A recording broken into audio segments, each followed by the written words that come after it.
Hello friends, my name सिनकाश अली और आज की वीडियो में हम आइल्स के एक सेक्शन लिसनिंग के बारे में बात करने वाले हैं।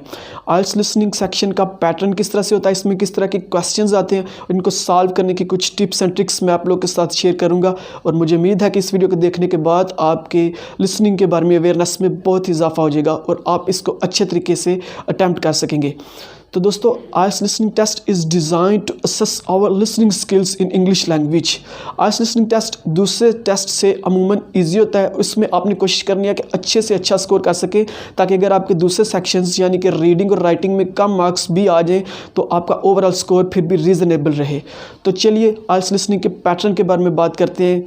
ये किस तरह का, इसमें क्वेश्चन किस तरह से आ सकते हैं और किस तरह का इसका ओवरऑल जो स्ट्रक्चर है हुआ है। तो दोस्तों, आइल्स लिसनिंग के टोटल 40 क्वेश्चन होते हैं, जिनको 4 सेक्शंस में डिवाइड कर दिया जाता है। हर एक सेक्शन में 10 क्वेश्चंस होते हैं, यानी कि 40 सवालात को 4 सेक्शन में डिवाइड किया गया है और हर सेक्शन के टोटल 10 क्वेश्चंस हैं। उन 10 क्वेश्चंस का अपना क्राइटेरिया होता है, उसकी अपनी एक लिमिट होती है, वो भी मैं आप लोगों के साथ इसी वीडियो में शेयर करने वाला हूँ। टोटल 30 मिनट की एक ऑडियो चलाई जाती है। उसी ऑडियो के दौरान आपको अपने सारे क्वेश्चंस के आंसर्स ढूंढ के लिखना होते हैं। इस 30 मिनट की ऑडियो को जब एक दफ़ा चला दिया जाता है तो फिर ये रुकती नहीं है, आप जो मर्ज़ी कर लें। तो आपने कोशिश करनी है कि उसी ऑडियो के दौरान ज़्यादा से ज़्यादा क्वेश्चंस को सही तरीके से पिक करके अपनी आंसर शीट पर लिख सकें।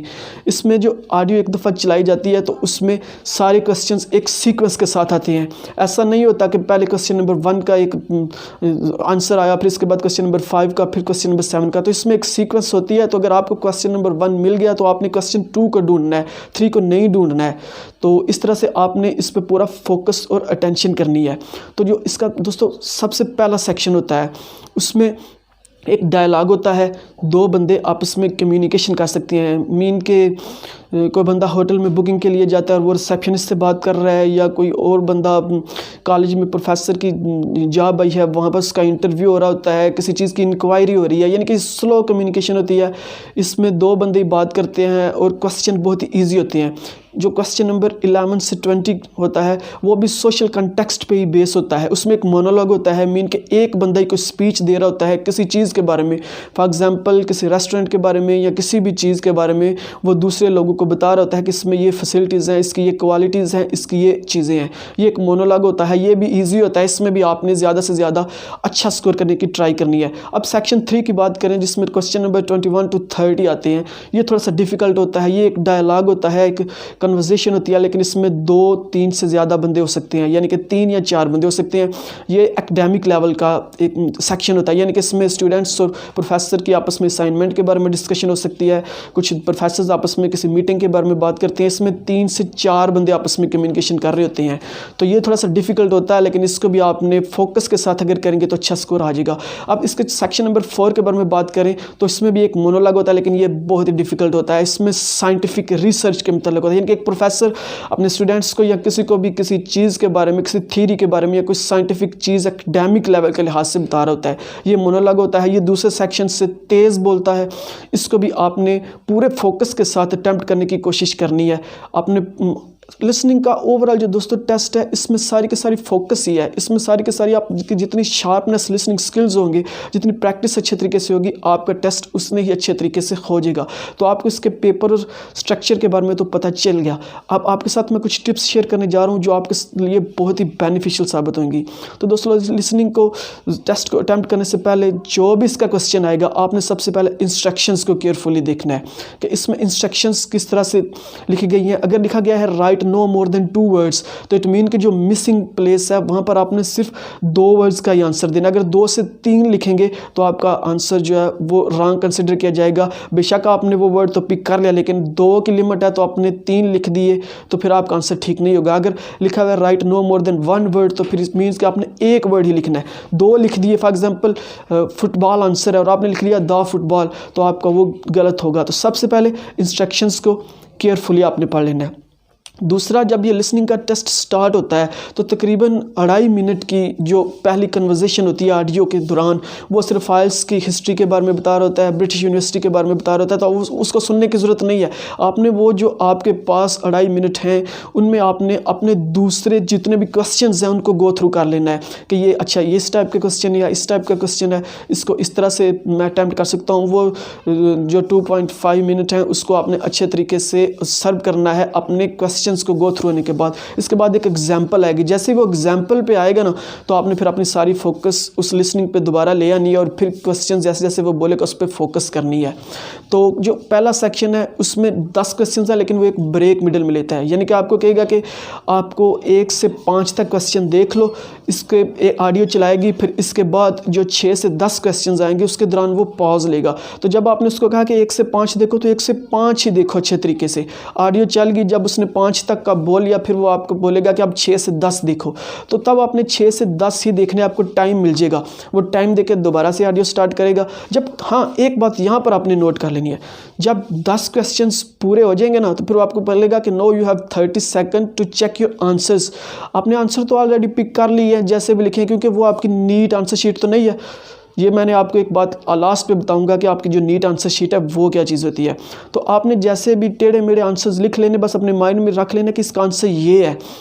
इसके असल आंसर शीट के आपको 10 एक्स्ट्रा मिनट दिए जाते हैं, वो आपने एंड पे वो जो सारी शीट है वहाँ से अपने आंसर शीट पे डिलीवर करने होते हैं। तो जब आपको बोलेगा कि 30 सेकंड आपके पास है, आपने वो 30 सेकंड अपने आंसर्स को चेक नहीं करना, क्योंकि आपको आइडिया हो गया मेरा ये आंसर है, आपने कुछ टिप्स अपने हिसाब से हर बंदे की होती है वो लगा ली होंगी। तो आपने वो 30 सेकंड 11 to 15 के दौरान क्वेश्चंस को ही देखने में लगाने हैं। जब वो बोलेगा कि नो टर्न टू सेक्शन 2, फिर वो आपको 30 सेकंड देगा, यानी कि आपको हर सेक्शन के एंड पे 1 मिनट मिल जाता है अपने अगले सेक्शन को देखने के लिए। तो आपने वो वाला 1 मिनट अगले सेक्शन को देखने पे सर्व करना है, क्वेश्चन को देखना है, इसकी किस तरह की टाइप है वो देखनी है। तो आपने वो जो दूसरा सेक्शन है उसमें भी आपको 1 मिनट मिल गया, सेम प्रोसीजर होगा सेक्शन 2 में भी। वो पहले 5 या 4 बोलेगा, एक मिडल में पॉज लेगा, 30 सेकंड का टाइम मिलेगा, उसमें आप अगले देख सकेंगे। जब सेक्शन 2 फिनिश होगा तब फिर आपको 1 मिनट मिल जाएगा, 30 सेकंड आपको वो बोलेगा कि अपने आंसर्स चेक करो, वो भी आप अपने नेक्स्ट वाले स्टेप पे लगाएं, 30 सेकंड दोबारा देगा कि आप आगे से देखो, वो भी आपने 30 सेकंड अपने उसी सेक्शन पे लगाए तो आपको 1 मिनट मिल जाएगा। इसके बाद सेक्शन 3 के बारे में भी सेम ही चीज़ होती है। हाँ, सेक्शन 4 में आपको टाइम नहीं मिलता। जब वो आपको बोलेगा ना कि सेक्शन 4 के आंसर्स आप देख लो एक दफ़ा, तो उसको आपने शार्पली गो थ्रू होना है, क्योंकि सेक्शन 4 के जो 31 से 40 क्वेश्चन है उसके दरमियान में वो ब्रेक नहीं लेता है, वो सारे क्वेश्चन एक ही ऑडियो में चलती है। इसलिए ये 4th सेक्शन थोड़ा डिफिकल्ट होता है, इसमें कुछ स्टूडेंट्स मिस्टेक्स करते हैं, लेकिन इसमें ज़्यादातर 1 वर्ड आंसर होता है, आपने उसी वर्ड को पिक करके लिखना होता है। तो आपके ये जो क्वेश्चंस हैं ये बहुत अच्छे तरीके से सॉल्व हो सकते हैं। तो आपको ये भी पता चल गया आइल्स का टेस्ट का स्ट्रक्चर किस तरह से है, इसको सॉल्व करने की कुछ टिप्स भी मैंने आप लोगों के साथ शेयर कर दी। अब इसके कुछ क्वेश्चंस टाइप्स के बारे में बात करते हैं। तो दोस्तों इसमें मल्टीपल रेंज ऑफ क्वेश्चंस होते हैं और इसमें जो एक्सेंट होते हैं वो भी डिफरेंट यूज़ होते हैं, यानी कि अमेरिकन एक्सेंट भी है, ब्रिटिश भी है, ऑस्ट्रेलियन भी है। तो आपने सारे एक्सेंट की जो तैयारी है कर लेनी है उनको सुनने की। इसमें एक सेक्शन नहीं, एक एक्सेंट नहीं होता, बहुत सारे होते हैं, तो आपने सब की तैयारी करनी है। तो इसमें दोस्तों जो आती है हमारी क्वेश्चन टाइप्स वो है मल्टीपल चॉइस, यानी कि उसमें 3-4 ऑप्शन होते हैं, आपको एक राइट पिक करके करना होता है। 1 वर्ड कंप्लीशन, यानी कि हर एक स्टेटमेंट के आगे एक वर्ड मिसिंग होगा, आपको वो वर्ड पिक करके डायरेक्ट कन्वर्सेशन से लिखना होता है। समरी कंप्लीशन होती है, यानी कि एक समरी आपके सामने होती है, आपने उस समरी के आंसर्स जो वर्ड मिसिंग है वो उस लिसनिंग से देख के वहाँ पर अपने आंसर्स मुंतकिल करने हैं। इसके बाद एक डायग्राम लेबलिंग है। डायग्राम लेबलिंग इस तरह से होती है कि एक चार्ट होता है, एक जो वो कम्युनिकेशन हो रही होती है वो आपको बता रहा होता है कि मीन के कॉलेज की लाइब्रेरी है, वो आपको बताएगा कि लाइब्रेरी में किस तरह से जाना है। पहले गेट 2 से एंटर हूँ, फिर आप स्ट्रीट आएगी, राइट पे आपने जाना है, कैफ़े आएगा, फिर यहाँ पे आपने ये चीज़ करनी है। वो सारे की सारी जो मिसिंग प्लेस होती है वो एक वर्ड के बारे में बोलेगा, वो अपने आंसर्स वहाँ पे लिख लेने हैं। तो इसके क्वेश्चन टाइप्स ये, आपने मज़ीद इसकी तैयारी करनी है। आज की बुक्स हैं वो मैं आपको हाईली रिकमेंड करूँगा, ब्रिटिश काउंसिल की तरफ से ऑर्गेनाइज्ड बुक है। अभी बुक 14 to 15 है, अगर आप न्यू है बिल्कुल बेसिक है तो आप बुक 7 से स्टार्ट करें। बुक 7 7, 8, 9, 10 इससे जितनी आप इजीली पढ़ सकते हैं। मैं तो बोलता हूँ कि अगर 2 से 3 बुक आप अच्छे तरीके से फोकस से पढ़ लेंगे तो आपकी सारी तैयारी अच्छी होगी। तो मार्केट से आइल्स की बुक 7, 8, 9 कोई भी ले आए, उसमें सारा स्ट्रक्चर लिखा है, वहाँ से आप प्रिपरेशन करें, यूट्यूब पर इसकी प्रैक्टिस करें। और आइल्स लिसनिंग के मतलब जो भी आपका क्वेश्चन है वो आप मुझे कमेंट में पूछ सकते हैं, मैं आपको उसका आंसर दूंगा। मुझे उम्मीद है कि आज की वीडियो आपके लिए बहुत बेनिफिशियल साबित होगी। तो इसके मतलब हम अपने नेक्स्ट वीडियो में आज के दूसरे सेक्शंस के बारे में बात करेंगे और फिर आइल्स लिसनिंग की थोड़ी सी प्रैक्टिस भी करेंगे ताकि आप लोग को इसका बेनिफिट हासिल हो सके। तो चैनल को लाइक और सब्सक्राइब ज़रूर कीजिएगा। मिलते हैं अपनी नेक्स्ट वीडियो में, तब तक अपना ख्याल रखिएगा। अल्लाह हाफिज़।